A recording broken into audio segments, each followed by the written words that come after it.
ছাড়া তো আমাদের আর কেউ নাই, তুমি ছাড়া তো আমার কি আর কেউ বাবা নাই। লয়ে যাইবো বালু গিরমু কি আর মুই আনে যদি মাফ না মোর করো মুই কে আনে আমাকে মাফ করবে?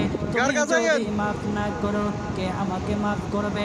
তুমি যদি আমাকে মাফ করো বাড়াই চালান তাহলে বাড়াই চালান তোমার কোনো দিকে কমবে না। তুমি যদি আমাকে মাফ না করো তোমার কোনো দিকে বাড়বে না। আল্লাহ গো, তুমি আমাকে মাফ করে দাও। সারাটা জীবন অন্যায় কাজ করেছি, সারাটা জীবন নাফরমানি করেছি। আমার কাছে কালেমার দাওয়াত কম আসে নাই, আমার কাছে কালেমার দাওয়াত কম আসে নাই, আমাকে লোকেরা কম বোঝায় নাই।